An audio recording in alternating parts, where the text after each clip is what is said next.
Continuando con nuestro programa, vamos a presentar la siguiente exposición, la siguiente ponencia, el seminario La gestión de riesgos en la determinación de la debida diligencias en prevención de lavado de activos. Previamente voy a invitarles a los expositores y a los moderadores que puedan ir prendiendo sus cámaras. Para dar inicio a esta segunda parte, vamos a presentar a quienes van a ser los moderadores en este espacio.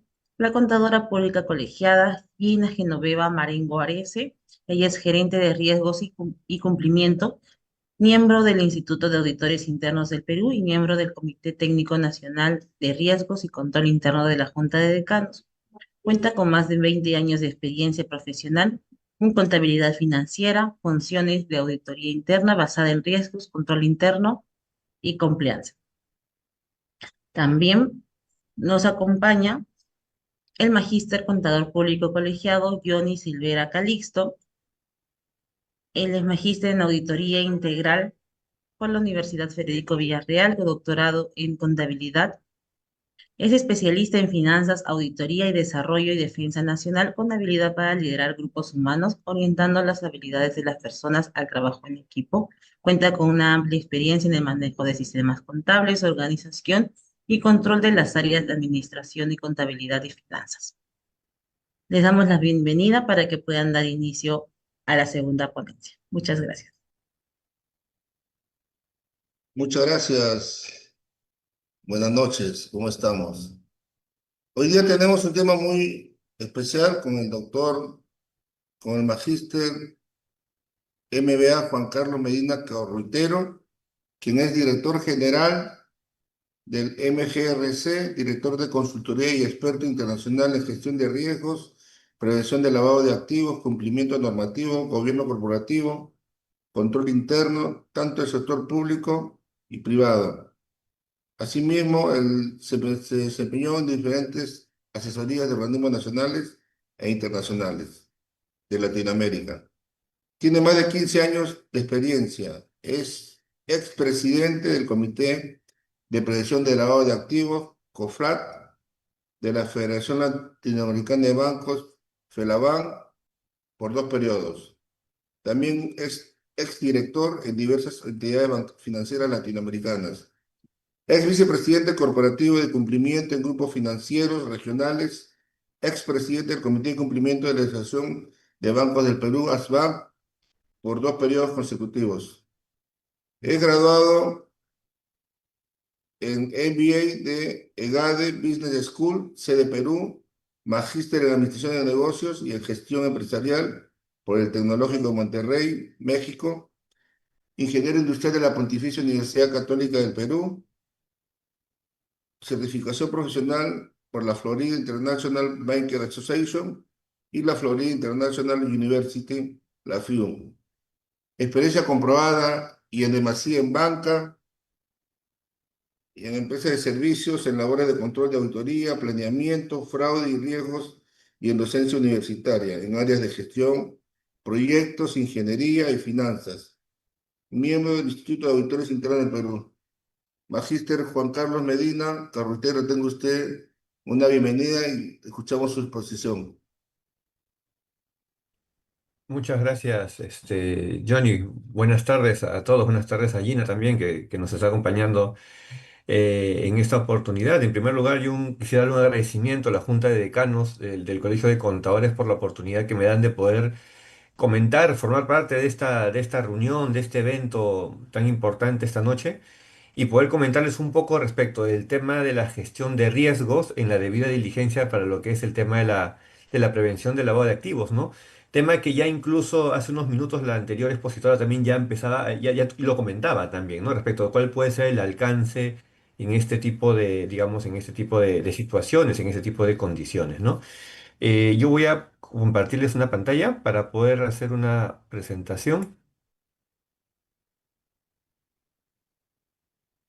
No sé si me puedan confirmar si están viendo mi pantalla.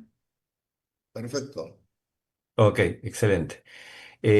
Bueno, como les comentaba, lo que vamos a tratar y lo que yo les propongo comentar a lo largo de estos, no sé, 50 minutos que nos queda, es hablar un poco respecto de la gestión de riesgos en la determinación de la debida diligencia en materia de prevención de lavado de activos, ¿no? Eh, Todos sabemos que desde el ámbito regulatorio, no solo en el Perú, sino en todo el mundo en realidad, las regulaciones, las normativas respecto a la prevención del lavado de activos cada vez se hacen más fuertes, ¿no?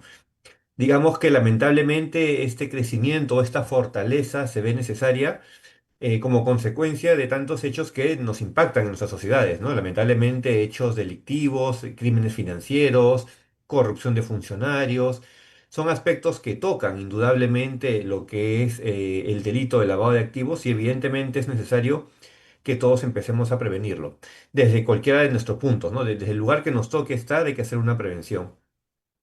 La prevención del lavado de activos, John y Gina, ya dejó hace mucho tiempo de ser una exclusividad del sistema financiero, ¿no? Antes se pensaba que el lavado de activos tenía que ser un tema, la prevención del lavado de activos, una responsabilidad de la banca, ¿no? Los bancos tienen que preguntar y los bancos son los que tienen que hacer toda la debida diligencia, ¿no? Ya con el tiempo hemos visto que en realidad esto no es una materia de exclusividad de los bancos, ¿no? En realidad esta es una obligatoriedad para todas aquellas condiciones, todas aquellas personas naturales y jurídicas que tengan la condición de sujeto obligado. Y cuando hablamos de la condición de sujeto obligado, ya depende un poco también respecto de cuál es esa lista de actividades que cada país internamente ha catalogado como sujetos obligados, ¿no? Esta lista de sujetos obligados es una lista de actividades económicas o de profesiones, en el caso de personas naturales, que están, como dice su nombre, obligadas a implementar un modelo de prevención del lavado de activos, ¿no? Podemos tener muchas diferencias en esta relación de personas, de sujetos obligados en Latinoamérica, ¿no? Podemos tener listas un poco más cortas de repente en algunos países, pero tenemos listas un poquito más extensas en otros, ¿no? Podemos llegar, por ejemplo, a países como El Salvador, donde en El Salvador toda persona jurídica es un sujeto obligado, ¿no? A diferencia de otros países, ¿no? De repente pensemos en el caso del Perú.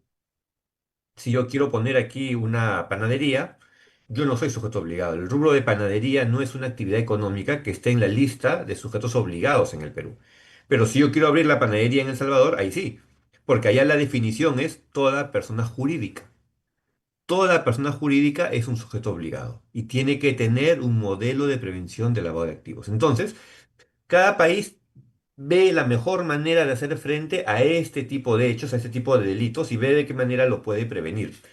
Cuando queremos, cuando queremos hablar de lo que es ya la prevención, vamos a encontrar que ya desde hace buen tiempo, el Grupo de Acción Financiera Internacional, el GAFI, propone realizar un enfoque basado en riesgos, una evaluación en riesgos, ¿no? ¿Qué cosa es este GAFI? Este GAFI es un grupo intergubernamental, tiene sede en París y lo que hace es proponer a nivel mundial mejores prácticas. Su documento emblema son las 40 recomendaciones, ¿no? Las 40 recomendaciones que a nivel mundial ellos proponen o sugieren que tengan que seguirse a nivel de todos los modelos preventivos, ¿no? El GAFI es mandatorio a nosotros de repente como sujetos obligados. No, no es mandatorio. Lo que sucede es de que el GAFI propone recomendaciones y son los reguladores de cada país quienes toman esa recomendación y son ellos quienes la vuelven obligatoria. O sea, el GAFI propone o recomienda desarrollar un enfoque basado en riesgos. Los reguladores toman esa recomendación y le dicen a sus regulados, por si acaso es obligatorio que ustedes tengan un modelo basado en riesgos. Entonces, la obligatoriedad pasa por el regulador local, ¿de acuerdo? Para lo que somos nosotros obligados. Pasa por lo que es el regulador local. ¿Por qué se tiene que pensar? ¿Por qué tenemos que empezar a evaluar o desarrollar nuestro trabajo siempre bajo un enfoque basado en riesgos, ¿no? ¿Será que el enfoque basado en riesgos termina convirtiéndose en algo de moda? ¿Será que el enfoque basado en riesgos termina siendo solamente una estrategia de marketing? ¿No? En realidad el enfoque basado en riesgos tiene una fortaleza muy importante, que es el de tratar o buscar hacer un mejor uso de los recursos financieros que pueda tener una organización. El enfoque basado en riesgos nos va a permitir identificar aquellas condiciones de más alto riesgo y cuáles son las de menor riesgo para precisamente en esa relación de orden, para que precisamente en esa prelación podamos tener alguna orientación, algún, digamos, algún direccionamiento sobre cómo utilizar nuestros recursos. Porque hay algo que acá es muy importante que tenemos que recordar siempre. Cada vez hay más cosas que controlar, pero no siempre tenemos más recursos para controlar. Digamos que la amplitud, la gama, la relación de delitos cada vez puede ser muy extensa en los países, pero eso no significa necesariamente que haya una mayor inversión en control. Entonces, ¿qué hacemos? Tenemos que controlar más con lo mismo. Si es que no es menos también, ese fue otro extremo. De repente sí, hay que, a veces hay que hacer más con menos. Pero supongamos que no sea menos. Tenemos que controlar más con lo mismo. Tengo que desarrollar algún criterio para saber qué eventos de riesgo voy a atacar y qué eventos de riesgo todavía no voy a atacar. Ese criterio es el enfoque basado en riesgos. Un enfoque que nos permita, en función a determinadas condiciones que uno determina de antemano, los reguladores y las regulaciones en Latinoamérica nos hablan mucho de factores de riesgo, ¿no? A través de factores de riesgo podamos hacer una relación de riesgos del más riesgoso hasta el menos riesgoso y empecemos a aplicar los recursos que tenemos para hacer prevención, empezando por el más riesgoso. Y empezamos a bajar. ¿Hasta dónde tenemos que bajar? Hasta donde nos alcance el presupuesto, hasta donde nos alcancen los recursos, porque magia no podemos hacer. Pues tenemos que ver cómo hacemos que estos recursos nos alcancen para controlar. Si evidentemente al momento de utilizar estos recursos empezamos a bajar los niveles de riesgo y llegamos a un nivel de riesgo en el que todavía sintamos que hay una exposición importante, ese es el momento donde ya las organizaciones tienen que repensar la asignación de recursos y evaluar tal vez una ampliación de recursos para eso. Ahora, si cuando llegamos a esta determinación, a este nivel de riesgo, es un nivel de riesgo que conscientemente podemos decir, es un nivel de riesgo que podemos manejar, es un nivel de riesgo que todavía podemos gestionar, entonces tal vez ya no es necesaria una ampliación de recursos ahí. Pero va a depender mucho de esta percepción que tenga cada sujeto obligado respecto de sus riesgos. Nadie conoce mejor el negocio que el mismo vendedor. Nadie conoce mejor su industria que el mismo sujeto obligado. Entonces va a depender y por eso es que las regulaciones siempre hablan de un tema de razonabilidad, un nivel de razonabilidad, ¿no? ¿Qué tanto tenemos que pedir información? Lo que razonablemente sea necesario. ¿Por qué? Porque el regulador también reconoce esta heterogeneidad que existe entre todas las empresas, entre todos los sujetos obligados. No le podemos pedir igual a todos, pero sí tenemos que enfocarnos y apoyarnos la razonabilidad que tenga el sujeto obligado respecto de sus propios riesgos. Por eso es que se utiliza entonces este enfoque basado en riesgos. Entonces, ¿por qué es necesario? Primero, por un tema de eficiencia, ya lo conversamos hace unos minutos. Evidentemente, tenemos que ver cómo hacemos rendir más a los recursos que tenemos. Naturalmente, a veces se pueden generar una complejidad o un aumento en cantidad de controles, ¿no? Y acá es donde tenemos que recordar algo. Desde el punto de vista del control, no siempre más es mejor. No siempre. No quiere decir que porque yo le ponga más controles, mi modelo es más robusto. No quiere decir que porque de repente a mis clientes yo le pido que me firmen 50 formularios, va a ser más robusto que aquella empresa que le pide al cliente firmar 5 formularios. Cuando hablamos de controles, no podemos medir el control en cantidad, sino tenemos que evaluarlo en calidad, que son cosas totalmente diferentes. ¿Cuál es el problema cuando hay un incremento innecesario en controles? El problema que surge ahí es que entonces nuestros propios procesos operativos y comerciales se vuelven muy pesados, se vuelven poco prácticos. Y esto podría desalentar incluso hacia el cliente que usa este servicio. ¿Y qué cosa puede pasar ahí? Bueno, pueden pasar muchas cosas, pero una de las cosas, uno de los temores que siempre han surgido a nivel de Latinoamérica es de que se termine desalentando a los clientes, a los usuarios, a los ciudadanos, terminemos desalentando del uso de canales formales por su complejidad y se vean ellos forzados a migrar a canales informales, donde no hay controles y donde precisamente nadie los está viendo y que se exponen a niveles de riesgo más altos. Uno de los dilemas que siempre había en la banca, por ejemplo, hace muchos años, era si los bancos piden mucha información, ¿qué pasa con el cliente? No, ya no quiero hacer mi transferencia con ustedes porque me hacen mucho problema. ¿Qué es lo que hace ese cliente? Él no se va a quedar sin enviar la remesa a su familia. Él se va a ir a la calle y va a buscar cualquier otro lugar, un informal, un ilegal, que le va a decir, dame tranquilo, dame el dinero, yo lo voy a hacer llegar a tu familia. Entonces, fíjense, cómo de repente una iniciativa, una intención que era buena al inicio, quiero controlar, quiero cuidar más, voy a ponerle más controles, termina desalentando a la ciudadanía sobre el uso de ese servicio y lo estamos llevando indirectamente a que se busque canales informales, a que se busque canales ilegales a veces para manejar esos fondos. Y hay que tener mucha cautela. Por eso es importante siempre medir el impacto de los controles. Cuando implementemos o propongamos un control, lo recomendable siempre es que midamos cuál va a ser el impacto de ese control. No vaya a ser que el remedio sea peor que la enfermedad. Entonces, pero para poder evaluar este impacto, yo tengo que conocer bien mi negocio. Y ahí es entonces cuando notamos y recordamos que, por ejemplo, los oficiales de cumplimiento, que son estas figuras emblemáticas que se encargan de velar porque los modelos de prevención del lavado de activos funcionen al interior de sus entidades, funcionen al interior de sus organizaciones, estos oficiales de cumplimiento tienen que conocer el negocio de su industria. Un oficial de cumplimiento no basta con que solamente sepa de regulaciones y de normas. Eso se puede estudiar. Lo que necesitamos es que este oficial de cumplimiento entienda y conozca bien cómo se hacen negocios en su industria.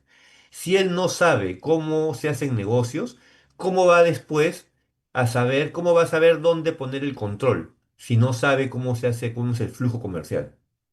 Él tiene que saberlo, tiene que conocerlo. Porque entonces, cuando no conocen el modelo, ¿qué es lo que pasa?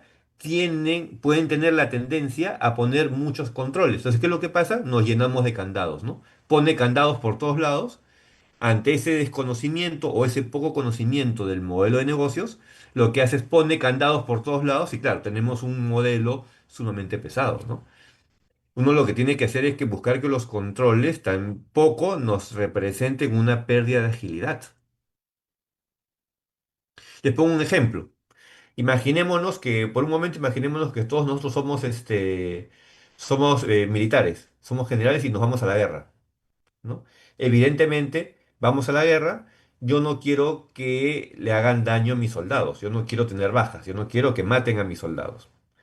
Pensando en que yo no quiero, en proteger a mis soldados, yo tomo la decisión de que salgan al combate cada uno con 10 chalecos antibalas encima, forrados en chalecos antibalas, porque yo no quiero que ninguna bala le haga daño, lo quiero cuidar, por eso le pongo 10 chalecos antibalas. ¿Qué va a pasar con ese soldado cuando sale al campo de batalla? Va a tener tanto peso en los chalecos que no va a poder correr, y al no correr va a ser un blanco fácil para el enemigo. Fíjense cómo mi intención era cuidarlo. Yo quería cuidarlo, por eso le puse los 10 chalecos antibalas. Y al final, ¿qué terminé haciendo? Lo terminé exponiendo a un riesgo, porque el soldado con 10 chalecos no puede correr. Y yo en un campo de batalla necesito que el soldado esté protegido, pero también necesito que el soldado corra. Necesito un soldado ágil, que salte. Si le pongo 10 chalecos para cuidarlo, él no va a poder correr, no va a poder saltar. Y a veces esto pasa entonces en las organizaciones. Pensamos en poner muchos controles para cuidarla y al final terminamos exponiéndolo a otros riesgos. O entorpeciendo el flujo normal, el proceso normal. Y estas personas terminan yéndose con el de la calle, con el informal, con el ilegal, que no está regulado, que no tiene ningún tipo de control y que más bien puede empezar a utilizar esta oportunidad para mezclar fondos obtenidos legalmente con fondos obtenidos ilegalmente, ¿no? Cuando se categorizan los riesgos, normalmente solemos diferenciarlos en tres grandes grupos, ¿no? Riesgos altos, riesgos medios y riesgos bajos, ¿no? La debida diligencia, como tal, es lo que busca la debida diligencia es conocer también un poco más a las personas, ¿no? Conocer. Entonces, esta debida diligencia se aplica por niveles de riesgo. Normalmente a los niveles de riesgo más altos, generalmente se les pide mayor información. Porque sean malos, no porque sean malos, sino que tienen una mayor exposición al riesgo. Por ejemplo, en todos nuestros países, porque es un estándar internacional, existe una definición que se llama PEP, persona expuesta políticamente. ¿Quiénes son los PEP? Las personas que ocupan cargos públicos y que toman decisiones. Los PEP, por regulación, en todos nuestros países, tienen que estar catalogados como de riesgo alto. ¿Pero esto por qué? ¿Porque pensamos que son malos? No, no es que sean malos. Lo que pasa es que ellos tienen una exposición mayor al riesgo porque ellos toman decisiones por ciudadanías, toman decisiones, por ejemplo, sobre aplicación y uso de presupuestos con fondos que no son suyos, sino con fondos que son de una entidad, de una localidad. Un alcalde, por ejemplo, es PEP. ¿Pero por qué? ¿Porque ser alcalde es malo? No, lo que pasa es que él tiene la posibilidad de decidir, por ejemplo, a quién contrata y usar dinero que no es suyo, sino que es dinero de su municipalidad. Entonces, esta posibilidad lo vuelve de más alto riesgo. Y por eso es que él está catalogado como de riesgo alto y tiene que ser una debida diligencia un poco más intensiva. Estar en riesgo alto no es malo. Estar en riesgo alto no es malo, ¿no? Sino son categorías de riesgo que se dan en función a la exposición que se tiene por su actividad, por su función, por alguna de las características que se puedan hallar, que se puedan haber determinado, ¿no? Ahora, estas características evidentemente nos llevan a tener también tres regímenes entonces. Tres regímenes, ¿no? Estos regímenes son un régimen simplificado para el riesgo bajo, un régimen estándar para el riesgo medio y un régimen reforzado o ampliado para el riesgo alto. ¿Qué quiere decir esto? Por ejemplo, el régimen estándar es aquel que nos indica que se debe requerir información tal cual lo indica la regulación vigente. Ni más ni menos, tal con lo que indica la regulación vigente. El régimen simplificado, este régimen simplificado nos indica que podemos pedir menos información del estándar, menos información del estándar, pero solamente a determinadas condiciones, bajo determinados parámetros, ¿no? Y el régimen reforzado y ampliado nos dice que más bien cuando tenemos estas condiciones o identificamos estos niveles de riesgo más altos, tenemos que pedir más información que el del régimen estándar. Precisamente porque tenemos que documentar un poco mejor respecto de esta condición de riesgo que hayamos podido identificar. Ahora, esta debida diligencia tiene también una serie de etapas. Normalmente, en el caso del Perú, la mayoría digamos, los obligados se rigen por tres etapas. Una primera etapa que es la identificación, una segunda que es la verificación y una tercera que es el monitoreo. En la etapa de identificación, lo único que estamos buscando es diferenciar, distinguir al individuo de toda una población, respecto a toda una población. El clásico ejemplo de identificación, por ejemplo, es cuando se pide el DNI. Yo les podría dar a ustedes ahora mi DNI. Y ustedes al ver mi DNI pueden decir si me identifican o no.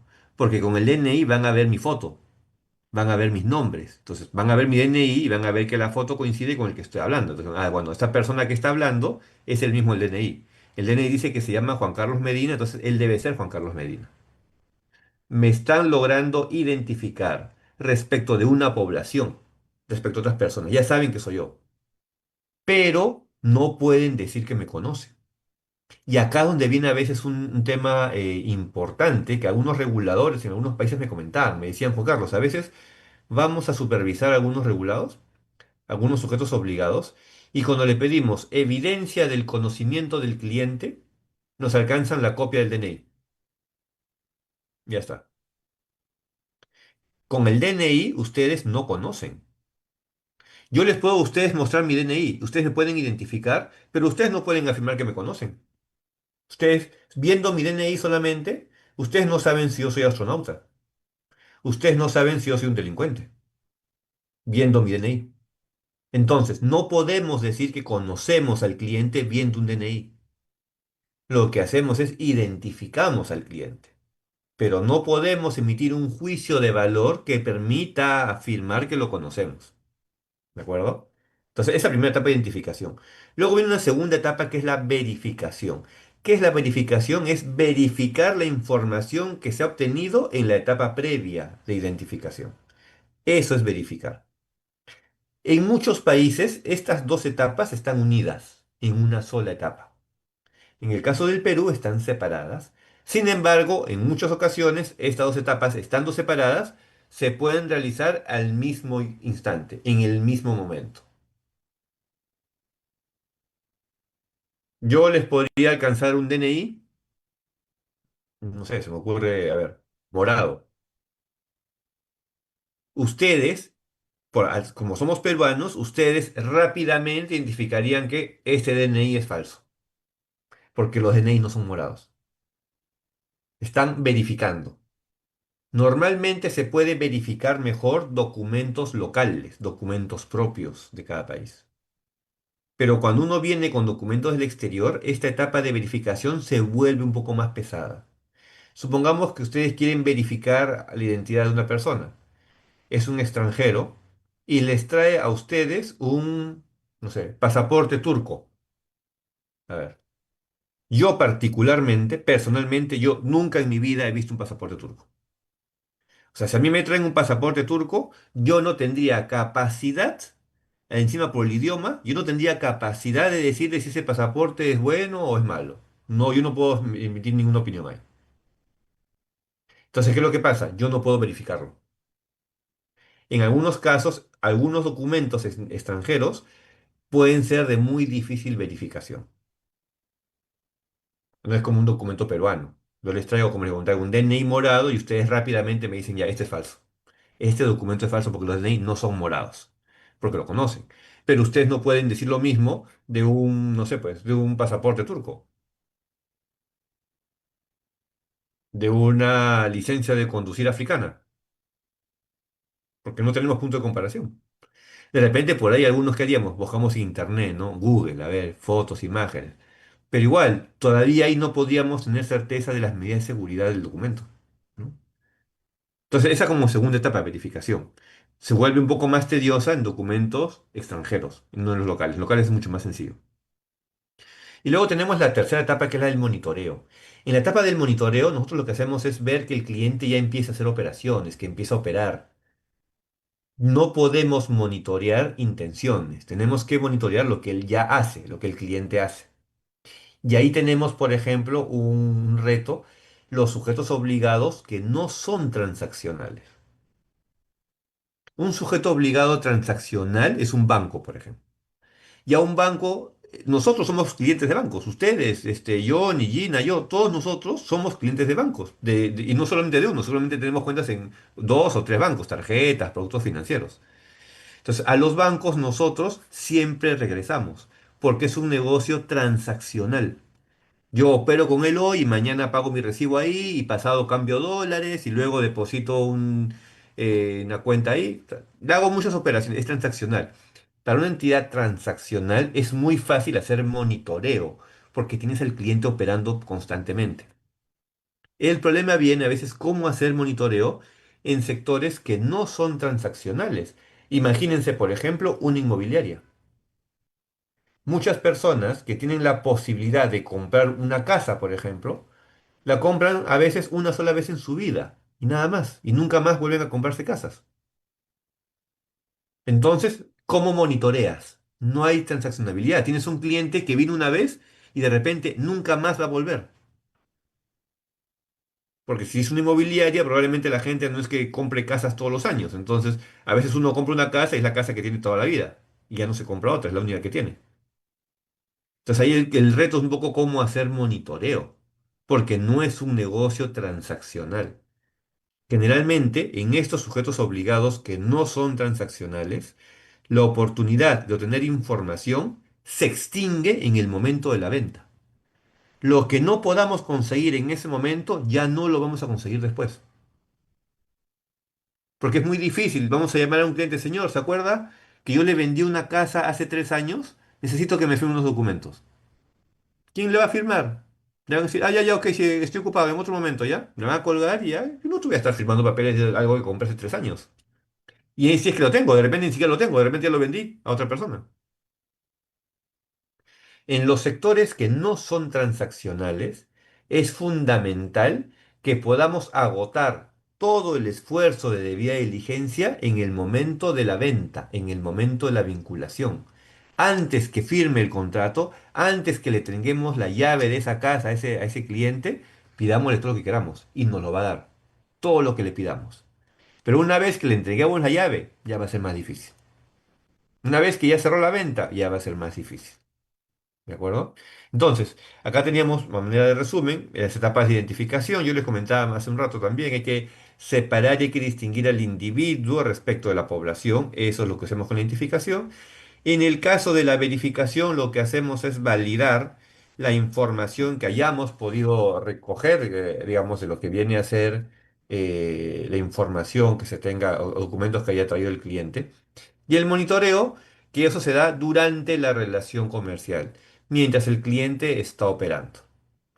Muchas veces este monitoreo se puede dar a través de señales de alerta ya establecidas, algunos parámetros que ya están definidos de antemano, y son estos parámetros los que nos permiten a nosotros poder, digamos, gestionar o manejar ese tipo de condiciones, ¿no?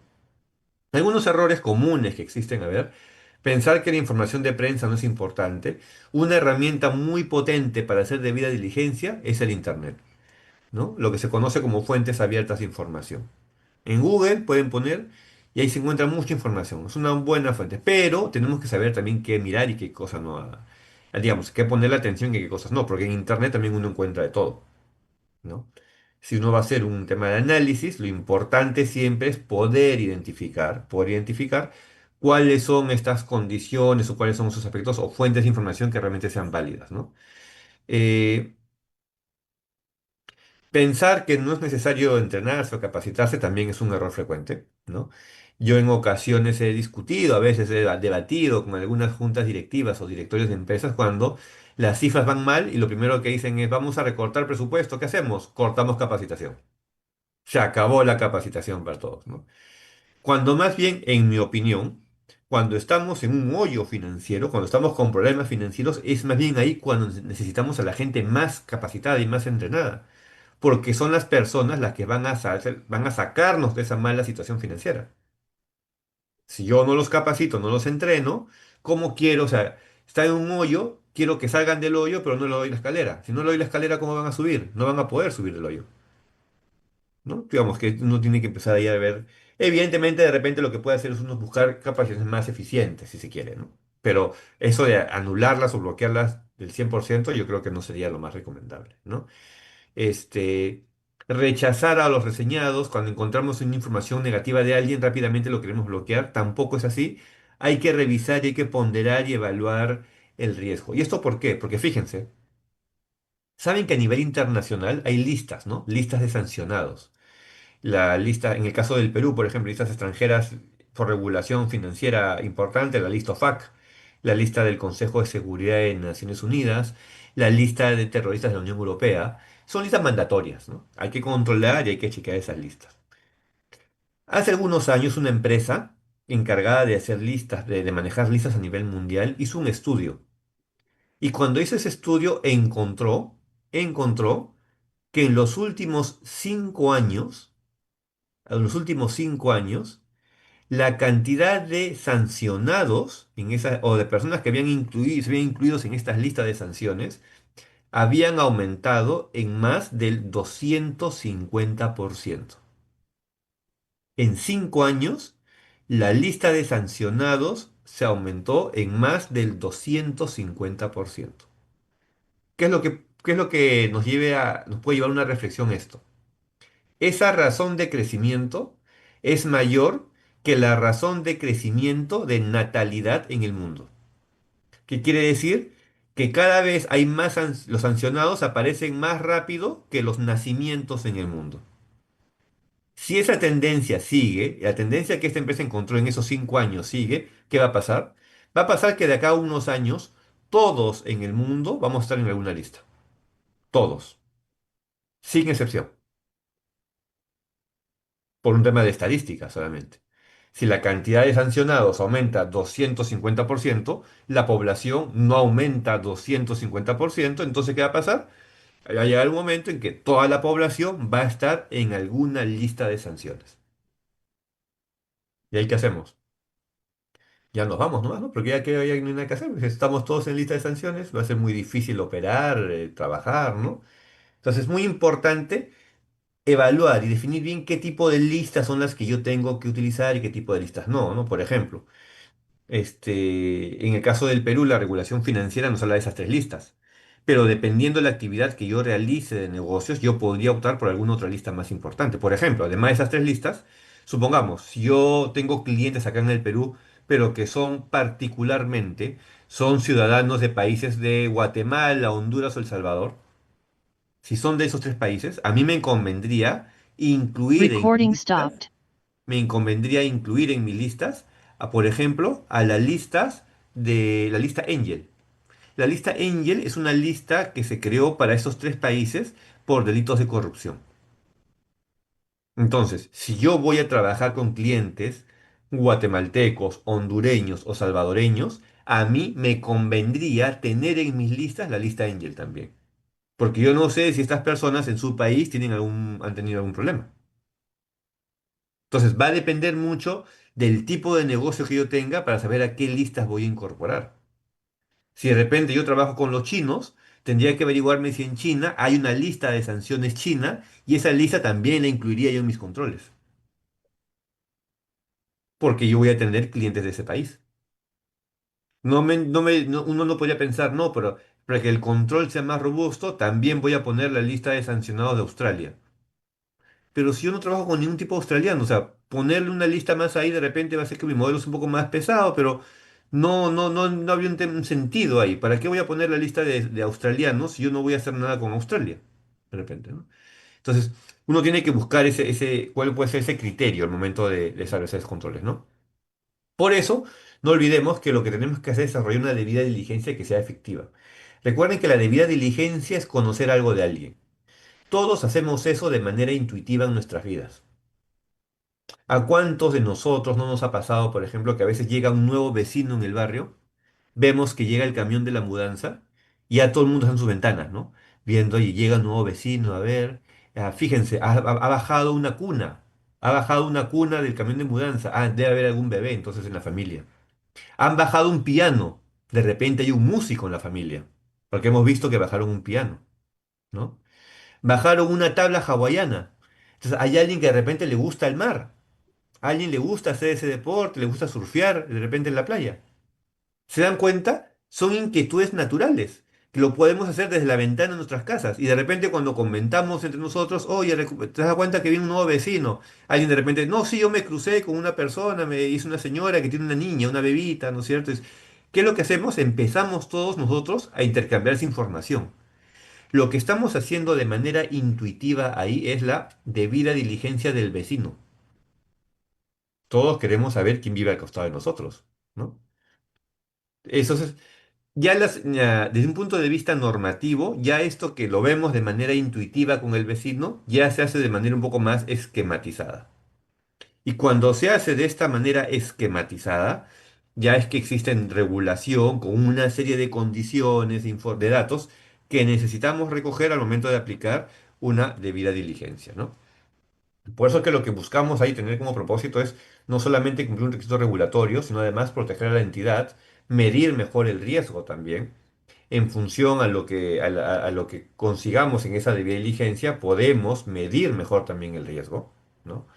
Este, es una persona, ¿a qué se dedica? Se dedica es comerciante de armas. Ya, entonces, tengo un vecino que vende armas, ¿ok?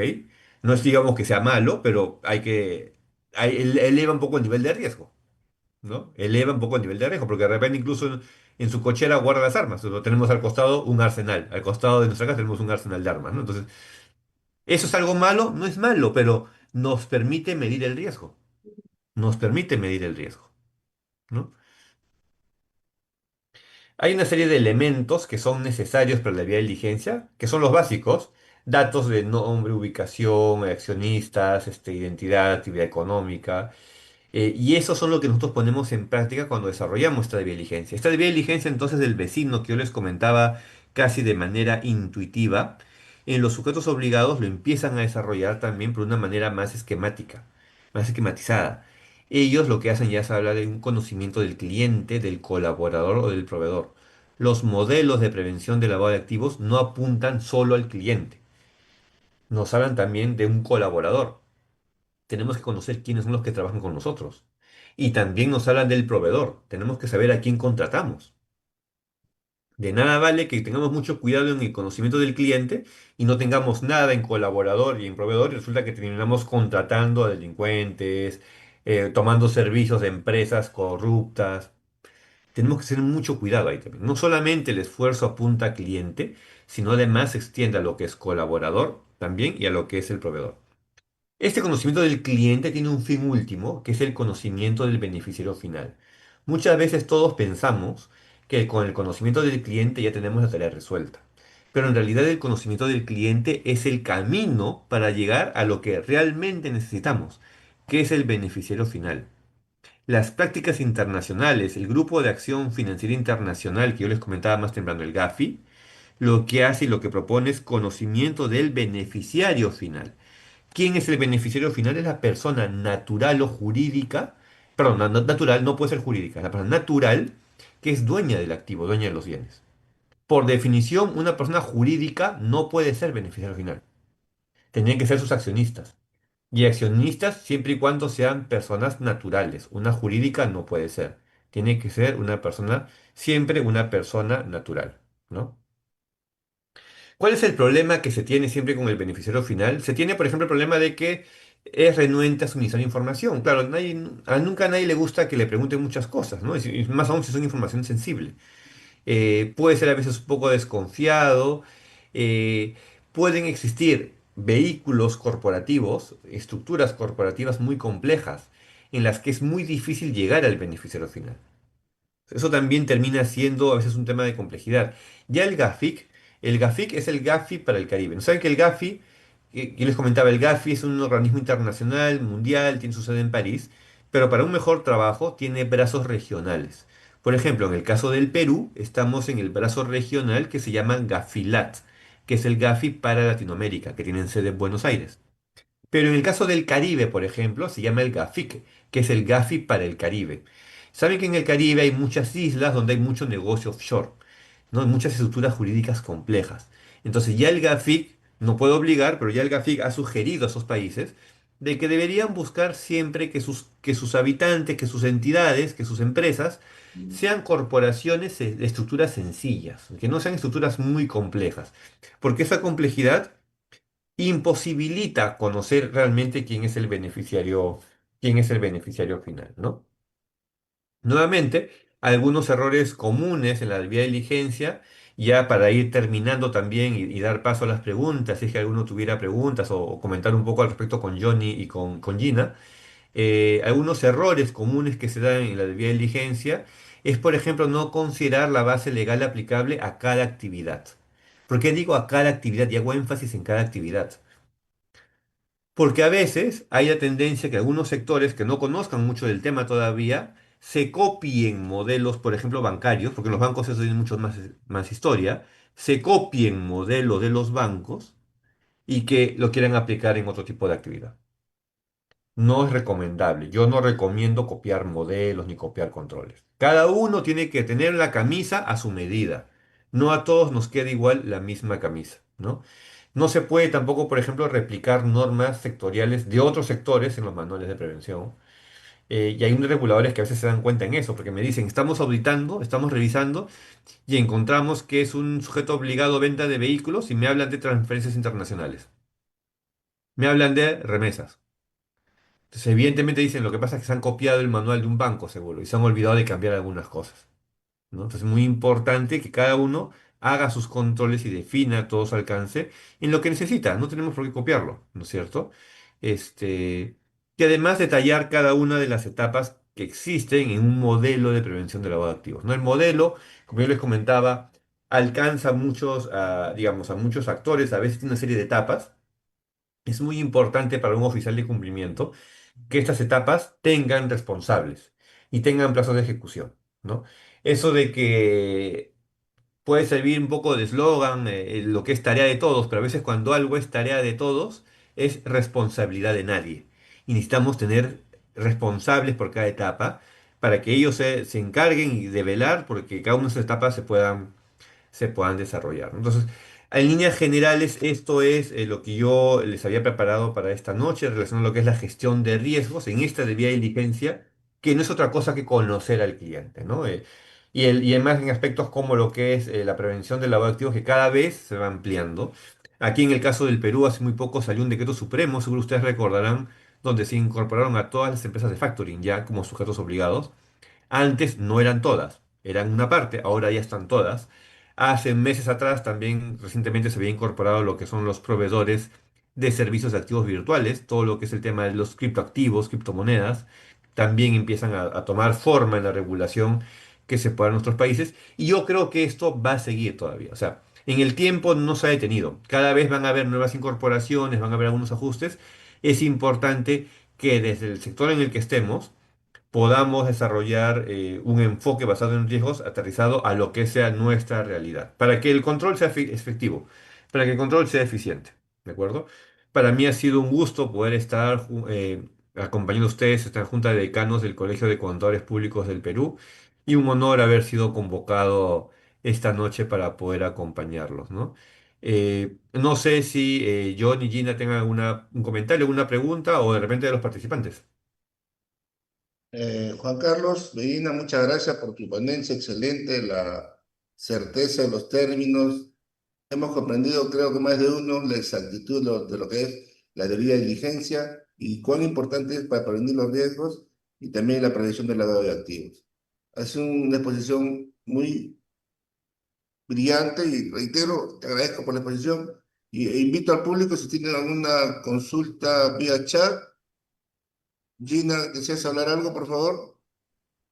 Sí, primero, Juan Carlos, darte las gracias nuevamente, esa predisposición de poder aportar dentro de nuestro espacio que tenemos en la Junta de Decanos hacia todos nuestros colegas, ¿no? Y aquí hay tres preguntas. Una de ellas es cómo nuestro rol de contadores dentro de nuestra función podemos participar de este proceso de debida diligencia. Ujú. Bueno, ya la regulación peruana, tanto lo que son profesionales de la contabilidad como del derecho, han sido incorporados como sujetos obligados. Pero en qué sentido tiene que ser sujeto obligado? ¿Todo contador es sujeto obligado? No, no lo es todo contador, como que tampoco todo abogado es sujeto obligado, no. Sino siempre que el contador o el abogado, siempre que desarrollen actividades en representación de alguien más, ¿no? Si van a representar a alguien, eso sí los vuelve ya sujetos obligados, ¿no? Pero no es que sean, digamos, sujetos obligados todos los contadores o todos los abogados, sino solamente cuando actúan en representación de alguien, ¿no? En el caso de un contador, evidentemente asociado sobre todo en la representación financiera, ¿no? Que se tenga que tener las empresas o las personas para el manejo de sus contabilidades, ¿no? Sí, como segunda pregunta tenemos justo, hablabas el tema de del nivel de razonabilidad dentro de la implementación de una debida diligencia. Mencionabas también casi al final cuáles son digamos, grupos que debemos evaluar, que son clientes, trabajadores, proveedores. ¿Cómo conversa el tema de la debida diligencia a trabajadores con la ley de protección de datos, ¿no? Cuando definimos los elementos a evaluar. Ujú. Hay un tema muy interesante, ¿no? Y es que el sentido de la ley de protección de datos personales siempre nos genera un poquito de, a veces de temor, hasta dónde llegar, qué tipo de información manejar por el tema de las sanciones, ¿no?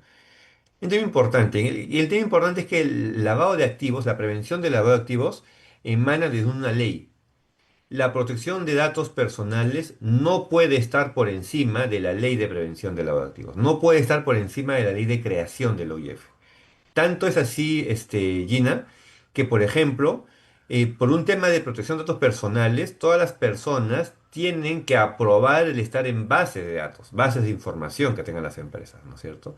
Sin embargo, esto no es un requisito que se cumpla para temas de riesgos de lavado de activos. Una entidad no le puede pedir permiso a las personas para tenerte en una base de datos, digamos, de operaciones sospechosas, por ejemplo. No le puedes pedir, no necesitas ese permiso. ¿Por qué? Porque la ley de la creación del UIF, que se encarga de ver el tema del lavado de activos, está por encima de la ley de protección de datos personales, ¿no?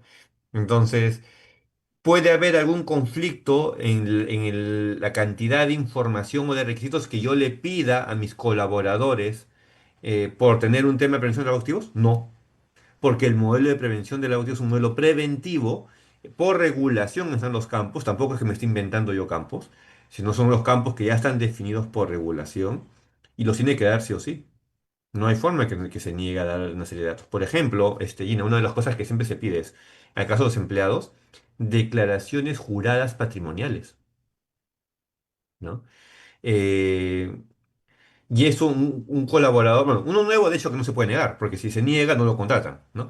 Pero una vez que ya está contratado, cuando hay que actualizar esa información, no se puede negar, porque en la medida de que esté en un sujeto obligado, estamos partiendo de que está en un sujeto obligado, tiene que tener esa información. No nos olvidemos, partiendo de que está en un sujeto obligado. El sujeto obligado tiene que cumplir con las políticas de prevención, el reglamento para prevención de lavado de activos. Y eso dice que a los empleados hay que pedirles A, B, C, D. No hay forma que se niegue, tiene que dar esa información, ¿no? Ujú. Ok, gracias Juan Carlos. Y una última pregunta es, mencionabas varias listas restrictivas para la evaluación dentro de la debida diligencia, tomando, digamos, nuestro contexto en Perú, la mayoría de empresas medianas, por ahí que implementan estos modelos de prevención, tienen proveedores o clientes locales. ¿Qué fuentes tenemos nosotros para poder hacer alguna validación de estas personas, ¿no? O empresas? Claro, no hay una fuente oficial, una lista oficial local, ¿no? Yo mencioné tres listas hace unos minutos. Mencioné la lista OFAC, que es una lista estadounidense. Mencioné la lista del Consejo de Seguridad de Naciones Unidas y la lista de terroristas de la Unión Europea. Estas tres listas son mandatorias en la regulación financiera peruana. Son mandatorias. Ahora, si soy una empresa, yo digo, sí, pues, pero Estados Unidos, Europa, Naciones Unidas. A mí lo que me interesa es si hay un delincuente que está aquí, no sé, pues en Huancayo, en Cajamarca, en Ayacucho. Yo no creo que venga el terrorista ruso, pues, pero yo me cuido cuidar del terrorista que venga acá no sé, pues, de algún lugar acá del Perú. No hay una lista local. No hay una lista local oficial. Lo que sí hay, y lo comentaba la participante, lo que sí hay son proveedores que en función al acopio de información que ellos hacen, venden listas, ¿de acuerdo? O venden servicios de cruce de listas de información local, pero no es que sea un tema regulatorio. O sea, la regulación dice, tenemos que controlar que no tengamos riesgos. Oye, pero ¿cómo encontramos a las personas de riesgo? Ah, bueno, hay proveedores que venden esas listas de riesgo, pero no es una lista oficial. Y son varios proveedores, ¿no? Digamos, yo no podría mencionar a uno ahorita porque no hacemos publicidad, ¿no? Pero hay muchos proveedores, hay varias listas ya en el mercado peruano. Y hay algunas que son internacionales que también incluso incorporan datos de personas peruanas, ¿no? Pero no es que hay una lista particular de destinos locales, ¿no?